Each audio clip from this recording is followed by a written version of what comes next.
What's up everybody, this is Limitz bringing you guys another high-level Halo Wars video. This game's going to be a 1v1 against Stefan on Blood Gulch. And I'm playing as the Arbiter and he is Forge.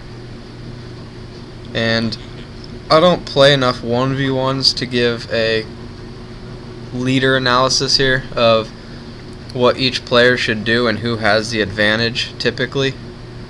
I'm going to assume that the advantage in this game would be slightly to the Forge. I could be completely wrong. If you're a 1v1 player, you can tell me what you think on this map. But normally on Blood Gulch, most Arbiters will just do a standard Locust Rush on a UNSC, and it's pretty hard to stop if you're an Anders or if you're a Cutter.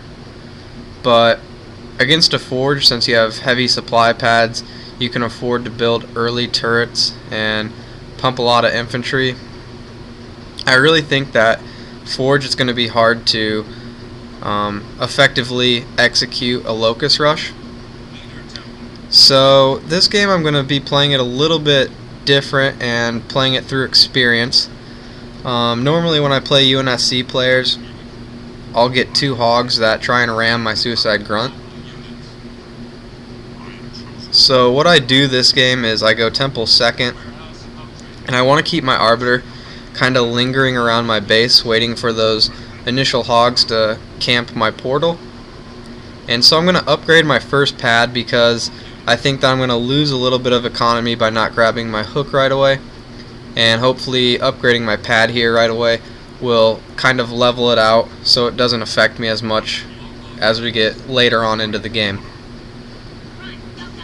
But I noticed that there wasn't even a hog trying to spawn lift me this game, so I kind of just ported my grunt through in, got him safely to my elevator, and you'll see that I'm checking select, or I'm hitting select on my pad a lot. What I'm doing here is looking for points and stuff like that during the game, so when you see that the Forge has 8 points, that means he'll have his elevator. He killed the infantry around there.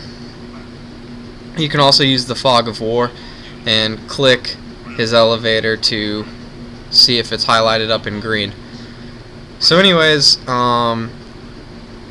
I do right here is I saw that his Warthog drove by my Arbiter, and so I'm kind of getting my Ghost lined up in the middle of the map so I can see if there's a Pelican heading over to my supply elevator. And I don't see anything yet, so I'm upgrading Citadel. Normally a Covenant player will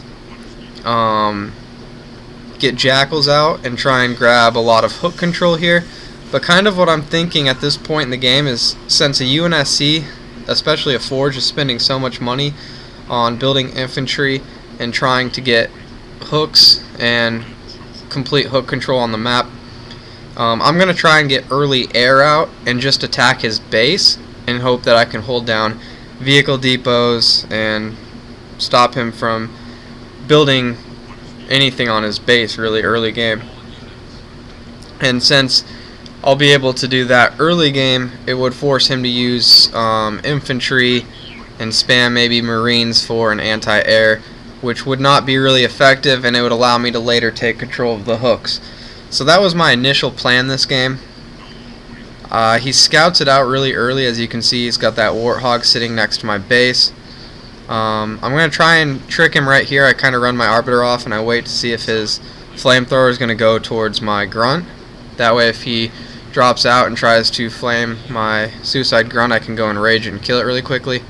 Instead, what I'm going to do is send my Ghost over there to finish off the flamethrower, and I'm going to try and prevent him from getting this reactor because I don't want him to get a quick Tech 3 and Wolverines out, or Goss if he chooses that.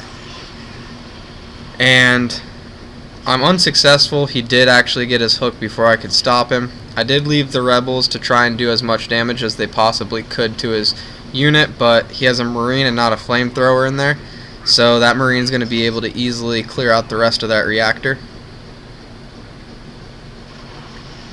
So anyways, I realized that I do need to get a haul out. There's no way I'm going to win this just by pumping Banshees right now and just having boost Banshees at that.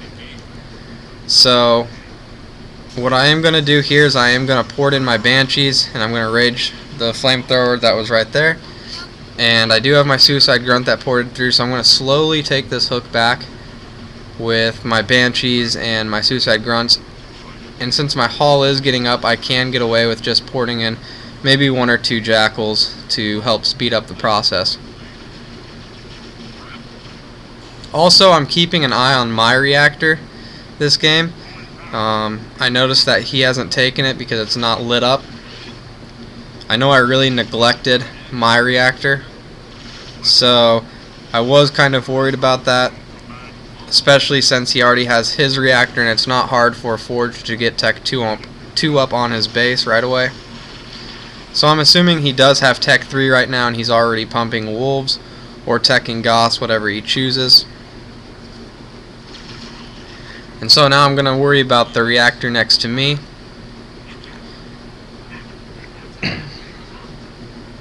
And I really opted to kind of just fight for hook control this game. Just kind of maintain hooks as a covenant and take advantage that he has to build the counter units to me.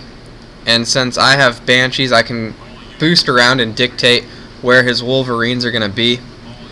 After rewatching this game, I do know that my vulnerable spot or my Achilles heel in this strategy would be a simple push right up to my base with wolverines, a D-bomb, and you could basically end the game with that. So I'm really lucky that Stefan didn't do that this game. That's kind of what I didn't even think about this entire time I was playing. I wasn't even considering the thought that he could push up with wolverines and D-bomb the front of my base.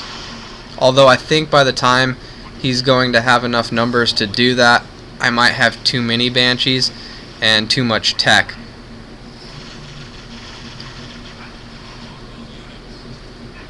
And so as you can see right here, I am going to be successful at taking him out of this reactor.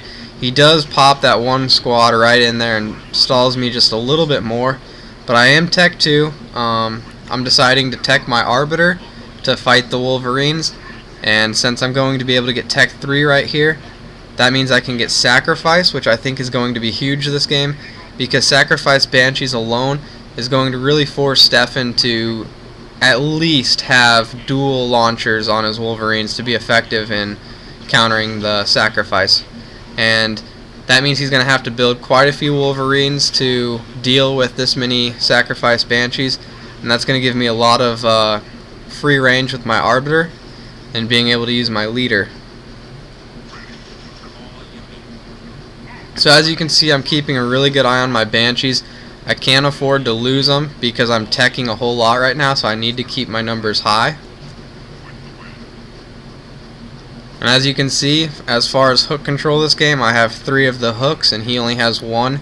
We're still both only on 1 base.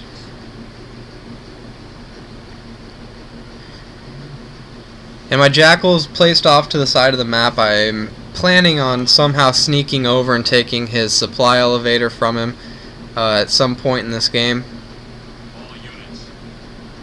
But right now, what's important is that I can hold on to my techs here. I am getting a tech 3 Arbiter right now, and I do have Sacrifice. So basically, all I have to do the rest of this game is keep him down on hooks and keep him pinned to 1 base and choose my battles, and I should be fine. So I'm going to scout him out right here. I do see that he dropped one of his vehicle depots for barracks, so that means he's either going to be pumping flamethrowers, assuming that I'm going to be pumping some hunters with my banshees, or he is just pumping enough to try and regain hook control.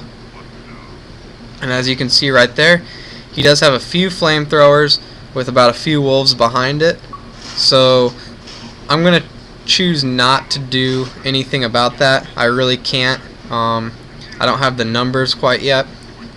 I also don't want him to know how many banshees I have, so at this point I'm going to be hiding my banshees in a corner of the map, which I don't think works out that well, because as he saw, he did jack one of my banshees and he boosts it right here, and he sees that my banshees are going to be flying to that corner.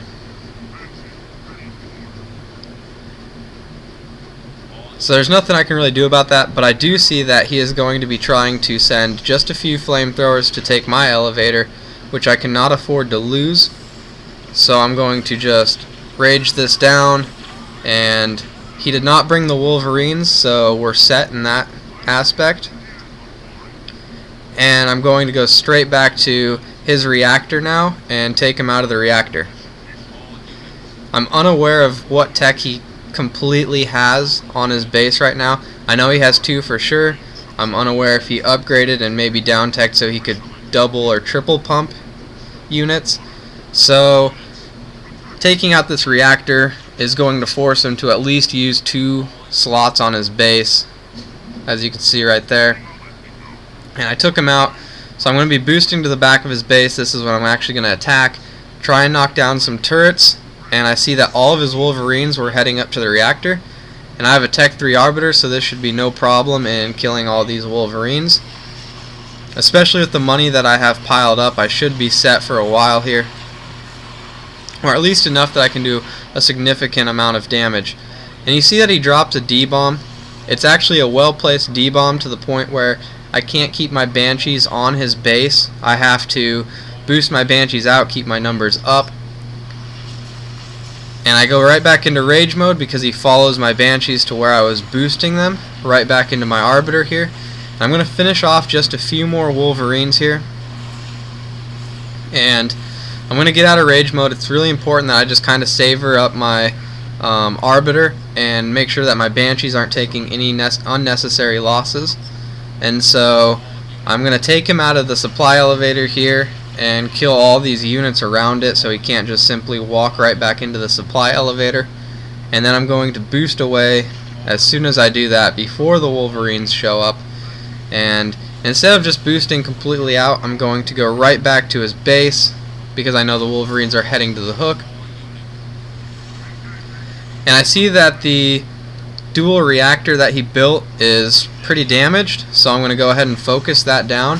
And if I'm able to drop that, that's really going to set him back right into the Stone Age. So I was originally going over there just to drop a vehicle depot until I saw the reactor. And I'm going to boost away. And that's pretty much going to seal the game. I have him completely shot reactor-wise. He can't really rebuild his wolves, and he lost all of his hooks. So the game's pretty much over. I'm just going to be taking out this base to try and, I guess, sponge, but he resigned. So hope you guys enjoyed it, and have a good day.